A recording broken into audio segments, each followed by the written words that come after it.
வறுமையை நீக்கி வளத்தை கொடுக்கும் சஷ்டி விரதம் பற்றி இன்று அறிவோம்.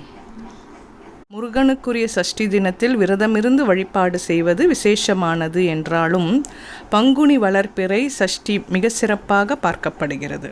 ஏனெனில் பங்குனி உத்திரம் திருவிழா மிக சிறப்பாக கொண்டாடப்படுவதையொட்டி பங்குனி வளர்பிறை சஷ்டி முக்கியத்துவம் பெறுகிறது.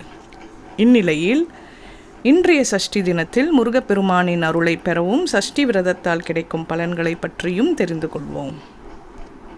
விரத முறை: சஷ்டி தினத்தன்று அதிகாலையில் எழுந்து குளித்து முடித்துவிட்டு வீடு முழுவதுமோ அல்லது வீட்டின் பூஜை அறையை மட்டுமோ சுத்தம் செய்ய வேண்டும். பின்பு பூஜை அறையில் முருகன் படத்திற்கு முன்பு தீபமேற்றி தூபங்கள் காட்டி பால் பழம் நிவேதனம் வைக்க வேண்டும். காலையிலிருந்து 3 வேளை உணவேதும் அருந்தாமல் கந்த சஷ்டி கவசம், கந்த குரு கவசம் படிக்கலாம். வயதானவர்கள், கர்ப்பிணி பெண்கள் உப்பில்லாத உணவு சாப்பிட்டு விரதத்தை மேற்கொள்ளலாம். வழிபாடு: அருகில் உள்ள கோயிலுக்கு சென்று முருகப்பெருமானை அர்ச்சனை செய்து வழிபட வேண்டும். மாலையில் முருகப்பெருமானை வழிபட்டு விரதத்தை நிறைவு செய்யலாம். தொடர்ந்து 6 சஷ்டிகள் இந்த விரதத்தை கடைபிடிப்பது நல்லது. மாதந்தோறும் ஒரு சஷ்டி விரதத்தை தவறாமல் அனுஷ்டித்தால் முருகப்பெருமானின் அருளால் அனைத்து நன்மைகளையும் பெறலாம்.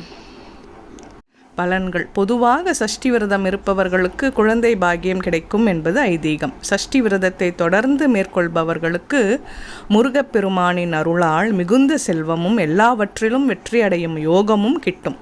சஷ்டி விரதம் இருப்பவர்களுக்கு வருமானம் அதிகரித்து வறுமை நீங்கி வளம் பெருகும். கடன் தீரும். தடைப்பட்ட திருமணமும் கைகூடும்.